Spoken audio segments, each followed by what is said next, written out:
AIBE all India பார் எக்ஸாமினேஷனை யாரெல்லாம் எழுதலாம், என்ன எலிஜிபிலிட்டி கிரைட்டேரியான்னு பார்த்தோன்னா, ஃபர்ஸ்ட் பார் கவுன்சிலில் அட்வொகேட்டாக என்ரோல்மெண்ட் பண்ண எல்லா அட்வொகேட்ஸாலையும் இந்த எக்ஸாமினேஷனை எழுத முடியும். செகண்ட் ஒன், லா காலேஜில் ஃபைனல் இயர் படிச்சுட்டு இருக்கக்கூடிய ஃபைனல் இயர் லா ஸ்டூடெண்ட்ஸ், அவங்க 3 இயர்ஸ் கோர்ஸ் படிச்சிருந்தாலும் சரி, 5 இயர்ஸ் கோர்ஸ் படிச்சிருந்தாலும் சரி, ஃபைனல் இயர் லா ஸ்டூடெண்ட்ஸால இந்த ஆல் இந்தியா பார் எக்ஸாமினேஷனை எழுத முடியும். ஆனால் இம்பார்ட்டன்ட் ஒன், அவங்களுக்கு ப்ரீவியஸ் செமஸ்டர்ல எந்த ஒரு பேக்லாக்ஸுமே, அதாவது அரியர்ஸ் இருந்திருக்க கூடாது அப்படின்றத சொல்றாங்க.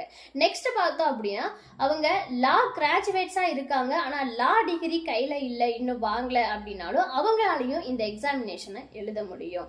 நெக்ஸ்ட் ஒன் பார்த்தோம் அப்படின்னா, அவங்க லா கிராஜுவேட்ஸா இருக்காங்க, லா டிகிரியும் அவங்க கிட்ட இருக்கு, ஆனா அவங்க அட்வொகேட்டா பார் கவுன்சில்ல இன்னும் என்ரோல்மெண்ட் பண்ணல அப்படின்னாலும் அவங்களாலையும் இந்த ஆல் இந்தியா பார் எக்ஸாமினேஷனை எழுத முடியும் அப்படின்னு எலிஜிபிலிட்டி கிரைட்டேரியால சொல்லியிருக்காங்க.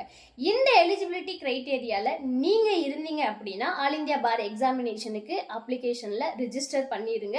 இந்த எக்ஸாமினேஷனை எழுதி நீங்க பெர்மனன்ட் அட்வொகேட்டாக ஆயிருங்க.